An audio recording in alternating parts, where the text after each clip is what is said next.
माहीत पडलं मला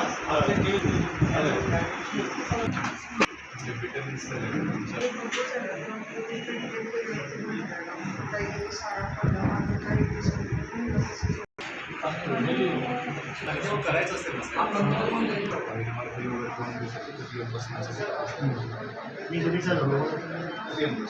कारण की हे कॅशलेसमध्ये होणार तुम्ही ॲडमिट केलं कॅशलेस रिएम्बर्स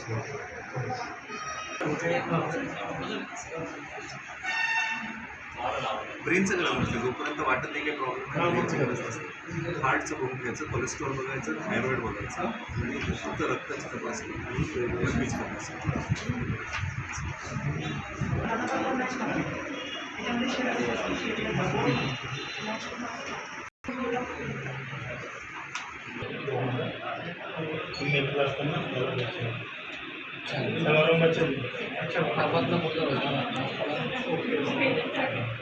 वाचवलं सगळ्यांच्या धडकन पडलो पटकन सल्ला कंप्लीट टाईट केली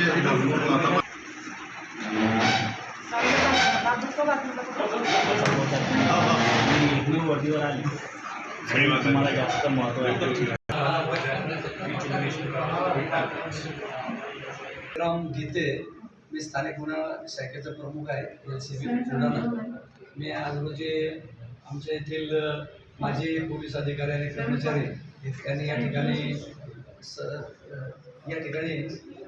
डॉक्टर केडलिगिरी यांच्या संयुक्त विद्यमाने या ठिकाणी मेडिकल चेकिंगचं आयोजन करण्यात आलं होतं. त्या ठिकाणी मी येऊन स्वतः संपूर्ण माझ्या शरीराची चेकिंग करून घेतली. मला खूप आनंद वाटला आणि डॉक्टर लोकांचे काही सल्ले मिळाले ते सुद्धा मी माझ्या आरोग्यासाठी लक्षात ठेवणार आहे आणि त्यामुळे आरोग्याची चांगली काळजी घेणार आहे. धन्यवाद. आपण DYSP तळवी सर आणि जे माननीय पोलीस अधीक्षक साहेब त्यांच्या संयोजनाने आम्ही डॉक्टर कोडलेकर साहेब यांच्याशी संपर्क साधला. हा मेडिकल कॅम्प आयोजित केला. त्यामध्ये हार्ट स्पेशलिस्ट, डेंटल, गायनोलॉजी लेडीज आणि कॅन्सर आणि डॉक्टर फिजिशियनचे होते. असे 5-6 डॉक्टर लोकांनी येऊन मार्गदर्शन केलं आणि सर्वांची फिजिकल चेकअप केलेली आहे आणि मोफत आहे चेकअप वगैरे. औषध वाटप पण त्यांच्याकडे जे अवेलेबल औषधं ते देत आहे आणि नंतरचा उपचार वगैरे लागले त्यांनी औरंगाबाद इथं घेण्यास आम्हाला हे केलेलं आहे. त्यांचं सहकार्य चांगलं लागलं आम्हाला. त्याबद्दल आम्हाला आमचे पोलीस अधीक्षक बुलढाणा, स्थानिक पोलीस शाखेचे गीते साहेब, होम साहेब आणि ॲडिशनल साहेब हे सर्वांनी चांगलं मार्गदर्शन केलं, सहकार्य केलं. त्याबद्दल आम्ही सर्व कर्मचारी सर्वांचे आभारी आहे.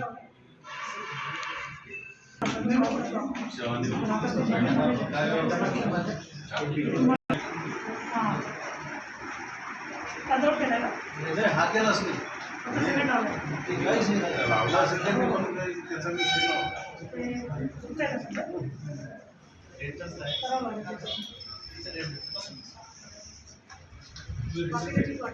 अंदाजे कोणा डॉक्टर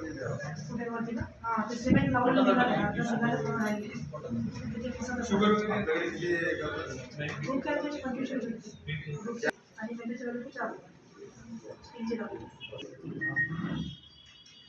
पेशंट आहे वीक आहे सर त्या पेशंटची जर पुढे व्हायला लागला ना तुम्हाला टॅबलेट पायरिडियन दिसेल काय होतं त्याच्यामध्ये मागे ना 2 मिनिट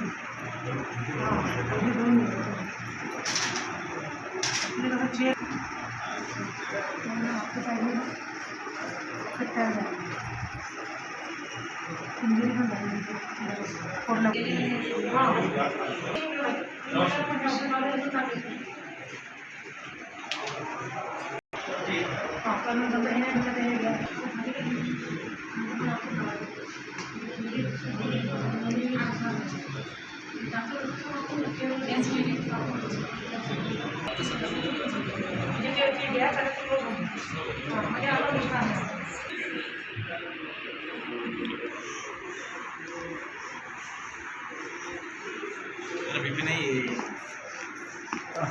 बीपी नाही त्यांना मदत कशी करतात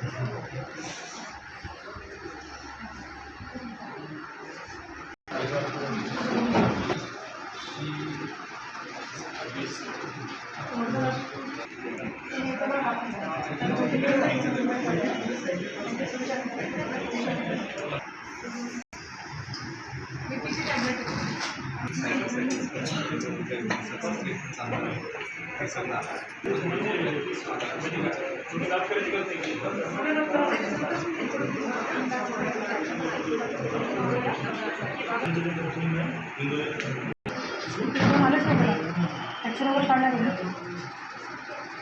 जर आपण नोट्स आहे तर ते नोट्स काढले तर ते स्टँडर्ड प्रोसिजर तर तेच करायला पाहिजे. सरांनी चांगलं ऑपरेशन केलं पण त्यात काय झालं पण ते सगळं काढलं माझे रिपोर्ट चांगले आले आणि मला काहीही घ्यायचं काम नाही ट्रीटमेंटच नाही घ्यायचं काम तिथे परफेक्ट आहे. पण आता हे जे व्हॉइस चेंज आहे तर याच्याबद्दल आपल्याला व्हॉइस चेंज थोडंसं आहेच ते डेंजरस नाही. आपल्याला पुढे इव्हॅल्युएशन करावं लागतं. त्याच्याशिवाय पुढचं जे ट्रीटमेंट पार्ट आहे ते त्याच्यावरच अवलंबून असते. म्हणजे नॉर्मल पेशंट आला असता आणि पहिल्यांदा व्हॉइस चेंज झाली असते तर थोडंफार मी ॲक्सेप्ट केलं असतं. पण तुम्हाला पहिले कॅन्सर झालेला आहे आता नवीन काहीतरी गाठ आली आहे तर आपल्याला त्याला काही कॅन्सरची तर नाही आहे ते आपल्याला शक्यता काढण्यासाठी ते टेस्ट करूनच आपल्याला समोर जावं लागेल. कडे गेल्यापेक्षा कॅन्सर स्पेशालिस्ट जो आहे त्याच्याकडे मी तुम्हाला रिकमेंड करणार लगेच प्रायोरिटीवर. आणि त्याच्यानंतर सी टी स्कॅनमध्ये फक्त तिथे गाठ असेल तर ऑपरेशन म्हणजे ऑपरेशन म्हणजे एक्सिजन तर ते तितकी गाठ ते काढून टाकतात समजलं. तर फर्स्ट स्टेप इज स्टेजिंग म्हणजे कुठे कुठे गाठ आहे.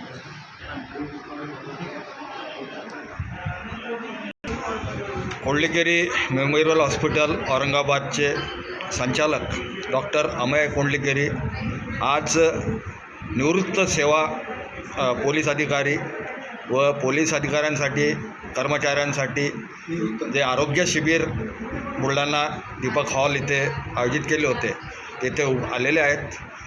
तर सर एकूण काय काय स्कीम आपली पोलिसांसाठी विशेष करून आहे, कारण पोलिसांसाठी इतर ठिकाणी स्कीम दिसून येत नाहीत, पण मला एक पहिल्या वेळेस अनुभव आला की औरंगाबाद इथे आपलं हॉस्पिटल जे आहे मेमोरियल हॉस्पिटल ही सुविधा उपलब्ध करत आहेत. तर थोडीशी माहिती त्या संदर्भात. नमस्कार, मी doctor Amey Ravindra Kondlikeri, consultant gynaecologist, laparoscopist, infertility specialist आणि medical director Kondlikeri memorial hospital येथे. आपल्या हॉस्पिटलमध्ये अनेक गव्हर्मेंट स्कीम्स उपलब्ध आहेत. खासकर आज जे आपण जमलो आहे ते महाराष्ट्र पोलीस कुटुंब आरोग्य योजना ह्याचा अवेअरनेस क्रिएट करण्यासाठी आपण जमलेलो आहे. हे प्रत्येक पोलीस कर्मचारीला माहिती करून देण्यासाठी जमलो आहे की हे प्लॅन जे आहे गव्हर्नमेंटतर्फे विभिन्न हॉस्पिटलमध्ये अवेलेबल असते.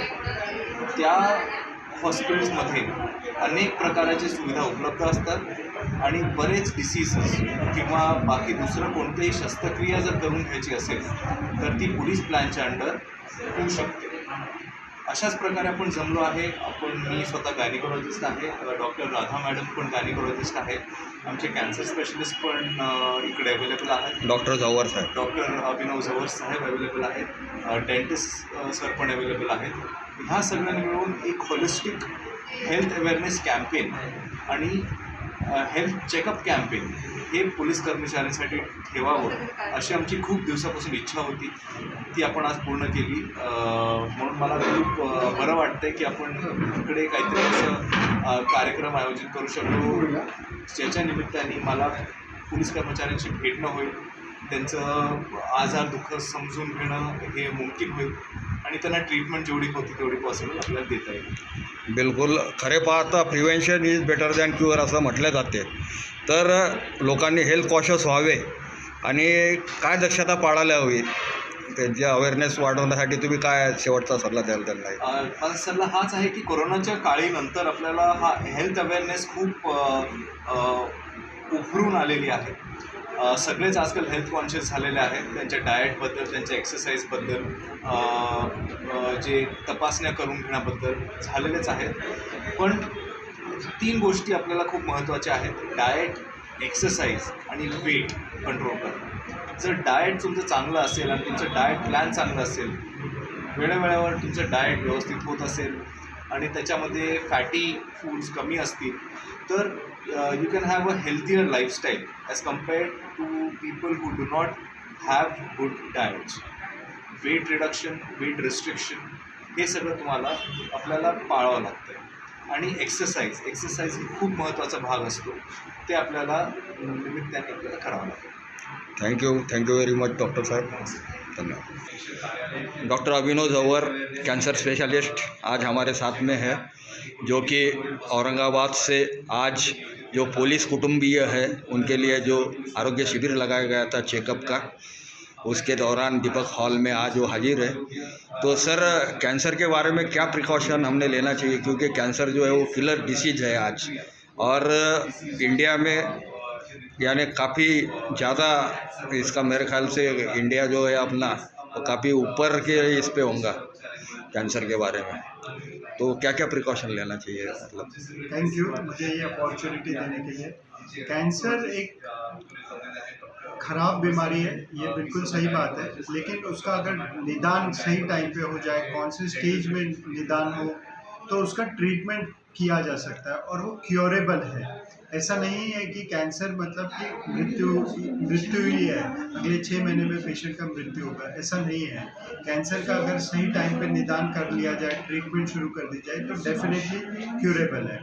और उसका प्रिकॉशंस लेने के लिए तो मैं यही रिकमेंड करूँगा, डाइट, हेल्दी लाइफस्टाइल. डाइट में हमारे ग्रीन लीफी वेजिटेबल्स, फ्रूट्स, ये हमें करना चाहिए. एक्सरसाइजेज को काफ़ी अच्छे से करनी चाहिए.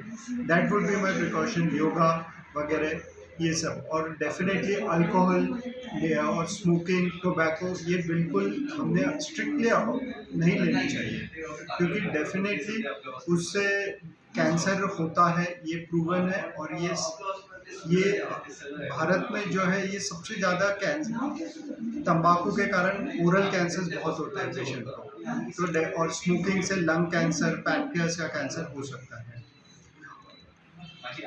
नहीं, उसके अलावा जैसे ओरल कैंसर के बारे में आपने बोला, लंग कैंसर के बारे में बोला, लेडीज़ में ब्रेस्ट कैंसर भी ज़्यादा देखा जाता है. तो सबसे ज़्यादा कौन सा कैंसर है इंडिया में? तो इंडिया में मेल मतलब और औरतों में हमने ब्रेस्ट कैंसर ज़्यादा मिलता है, और जो आदमी है मतलब मेल्स में लंग कैंसर और ओरल कैंसर. इंडिया में ओरल कैंसर काफ़ी ज़्यादा प्रमाण में, क्योंकि हम टोबैको का कंजम्पशन हमारा बहुत ज़्यादा है इसके लिए. अच्छा, इसमें कुछ आनुवंशिकता भी होती है क्या फैक्टर? वो कुछ बहुत ही कम पेशेंट्स रहते हैं, जैसे वो 4 से 5% पेशेंट्स में वो आनुवंशिक रहता है. बाकी सब हमारे हैबिट्स के कारण होते हैं, या तो फिर इट इज जस्ट हमें हो जाता है. लेकिन आनुवंशिक बहुत कम इसमें मिलता है. बस कुछ ही बीमारियों में, जैसे ब्रेस्ट कैंसर में कभी कभी आनुवंशिक हो सकता है, कि जैसे दादी को है, मदर को है, और फिर बेटी को हो गया. लेकिन वो बहुत कम केसेस रहते हैं. मेन जो केस रहते हैं वो एडिक्शन से होता है इंडिया. अच्छा, तो एडिक्शन ये सबसे बड़ा है इसके पीछे. बिल्कुल. तो उसके अलावा ये पेस्टिसाइड वगैरह जो ज़्यादा उपयोग जो होता है, अब ये इस पर कमेंट करना बहुत डिफिकल्ट है, क्योंकि ये ऐसा कोई प्रूवन एसोसिएशन नहीं दिखा पाए, या हम दिखा सकते हैं कि पेस्टिसाइड लिया तो ये बीमारी हो रही है. ये डेफिनेटली हमने अभी ये कोई ऐसा कमेंट नहीं कर सकता है कि पेस्टिसाइड पे ऐसी स्टडीज़ नहीं हुई है. जैसे अगर आप टोबैको देखोगे तो हमें पता है कि निकोटीन के कारण कैंसर होता है. वैसे पेस्टिसाइड से प्रूवन DDT से होते हैं, लेकिन अब कितने क्वांटिटी में जा रहा है वो, तो ऐसा कोई संशोधन नहीं हुआ है अब तक. ऐसा एसोसिएशन नहीं मिला है. Clear cut. अच्छा. और दूसरी बात, आप हम लोग जो बर्तन यूज़ करते हैं, जैसे एल्यूमिनियम के या फिर प्लास्टिक का पानी पीते हैं बंद बॉटल का, या प्लास्टिक में कुछ चीज़ें भी रखते हैं, तो वो भी घातक है, ऐसा भी एक है. ऐसा बोलना बहुत मुश्किल है. ये भी बात बिल्कुल मुश्किल है कि हमने प्लास्टिक से कैंसर हो जाएगा या एल्यूमिनियम फॉइल से कैंसर हो जाएगा. ऐसा कोई आप कैसा रहता है. जो भी ये साइंस है, ये साइंस में प्रूवन चीज़ें को हम ये दे सकते हैं. ये हमारा अंदाज है, ये हमारा स्पेक्यूलेशन है कि खराब क्वालिटी का प्लास्टिक यूज़ करेंगे तो बीमारी होगी. लेकिन ऐसा डेफिनेट आपको कहीं पे कोई लिखा हुआ नहीं मिलेगा. तो लेकिन डेफिनेटली एक स्पेक्यूलेशन है. अच्छा. बहुत बहुत धन्यवाद सर हमसे गुफ्तगू करने के लिए। और डॉक्टर साहब का सलाह जो है हमारे उबंटू उड़ान चालन के सभी दर्शक और श्रोता ज़रूर मानेंगे, और जो अपनी लाइफस्टाइल है उसमें एक्सरसाइज और डाइट प्लान नया करके वो मतलब हेल्थ कॉन्शियस बनेंगे, ऐसी हम सब लोग आशा करते हैं और दुआ करते हैं। मैं धन्यवाद। एक दो शब्द बोलना बोलिए। जो मुझे लगता है, मैंने जो देखता हूँ, मैं जब टाटा से आया था इधर औरंगाबाद में, तो मैं ये देखता हूँ कि पेशेंट में कैंसर को लेके बहुत एक डर है कि तो वो ट्रीटमेंट नहीं करना चाहते कि नहीं ये उम्र में ज़्यादा है तो कैंसर की ट्रीटमेंट करना नहीं है उन्हें। ऐसा नहीं है। आज जो पहले 10 साल पहले जो कैंसर का ट्रीटमेंट था और अभी में बहुत फ़र्क आ गया है। कीमोथेरेपी की जो ड्रग्स है उससे बहुत ज़्यादा साइड इफ़ेक्ट्स नहीं होते हैं, उल्टी वगैरह जो डर रहता है वो वैसा कुछ नहीं है, क्योंकि बहुत साइंटिफिक रिसर्च होके बहुत मॉलिक्यूल्स आ गए जिससे ये साइड इफ़ेक्ट्स बहुत कम होते हैं। तो ऐसा डर वाली बात नहीं है। और प्लस अभी टारगेटेड थेरेपीज़ आ गई है जो कि हम सिर्फ गोली पे ही कैंसर को कंट्रोल कर सकते हैं। ऐसे भी हमारे पास लंग कैंसर में अगर किसी को लंग कैंसर होता है तो हम सिर्फ गोली देके भी अच्छे से कंट्रोल कर सकते हैं कुछ केसेस में। और तो वो टारगेटेड थेरेपी हम जिसे बोलते हैं। फिर इम्यूनोथेरेपी एक नया अपकमिंग चीज़ है जो कीमोथेरेपी से भी बेटर है। उसमें हम हमारे इम्यून सिस्टम को मॉड्यूलेट करते हैं ताकि वो कैंसर सेल्स को किल कर सके। जो कीमोथेरेपी के साइड इफ़ेक्ट्स होते हैं वो पूरी तरह हम अवॉइड कर सकते हैं। तो ये है इम्यूनोथेरेपी। तो इम्यूनोथेरेपी जो है वो नेचुरोपैथी का पार्ट आता है? नहीं, ये इम्यूनोथेरेपी और नेचुरोपैथी ये ऐसा नहीं है, ये आयुर्वेदिक नहीं है। इसमें एक ड्रग है जो रिसर्च करके बनाया है और उसको हम देते हैं ताकि वो हमारे टी सेल्स को एक्टिवेट करता है ताकि वो हमारे कैंसर सेल्स को किल कर सके। अच्छा। तो उसे हम इम्यूनोथेरेपी बोलते हैं। वो अभी लेटेस्ट साइंस में डेवलपमेंट है और वो लंग कैंसर में बहुत अच्छे से काम कर पाता है। कुछ केसेस में बहुत अच्छा रिस्पॉन्स है। बिल्कुल, मेरे दिमाग में जो सवाल चल रहा था कि साइंस ने इतनी तरक्की की है फिर भी कैंसर क्योर क्यों नहीं होता, उसका जवाब भी आपने दे दिया। बहुत बहुत धन्यवाद। Thank you very much.